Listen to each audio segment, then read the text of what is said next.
এটা বলা আপনার ঠিক না। আমি আপনাকে এতটুকু সহানুভূতি দেখাইনি, বরং আমি পুলিশকে সাহায্য করেছি। আমি তাদেরকে বাথরুমের দরজাও দেখিয়ে দিয়েছি, তারা ঢোকেনি। It's your good luck. দেখুন ইমু, পুলিশের চোখকে ফাঁকি দিয়ে এভাবে নিজেকে বাঁচানোটাকে আমি আর গুড লাক ভাবতে পারছি না। তারপরও যে সহানুভূতি আপনি দেখিয়েছেন তা আমি কোনোদিনও ভুলব না।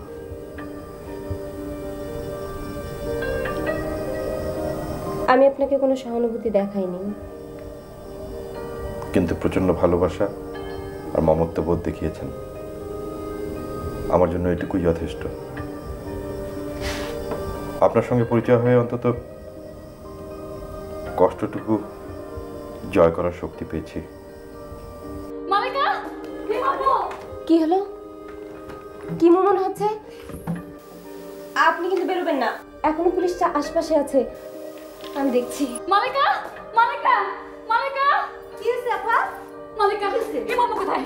হিমাপু কোথায়? হিমাপু কোথায়? আপনি এরকম করতেছেন কি? আমি বলছি হিমাপু কোথায়? আপা তো উপরে, ছেলে কোথায়? আপু ছিল কোথায়? কি হয়েছে আপনার? আমি বলছি হিমাপু। কি হয়েছে কিমো? এমন করছিস কেন? কি বাবু, মনোকে পুলিশ ধরে নিয়ে গেছে। তুমি আমার সাথে এখনই চলে বাবু। কেন কেন ওকে ধরবে কেন? ওকে ধরে নিয়ে গেছে পুলিশ। বাবা বলছে নাকি ওকে অ্যারেস্ট করতে। তুমি চলো আমার সাথে। চিন্তার কিছু নেই বোন, আমি থানায় যাচ্ছি, গেলেই সব সমস্যার সমাধান হয়ে যাবে। আপনি থানায় যাবেন মানে? হ্যাঁ, আপনাদের সবার কাছে আমি ঋণী।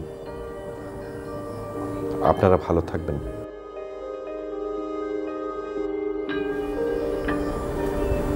এখানে আমার বাড়ির ঠিকানা লেখা আছে, যদি সম্ভব হয় আমার মাকে একটু দেখে আসবেন, আর সময় পেলে আমার হতভাগা বোন বেনুর কবরে একটা ফুল দিয়ে আসবেন।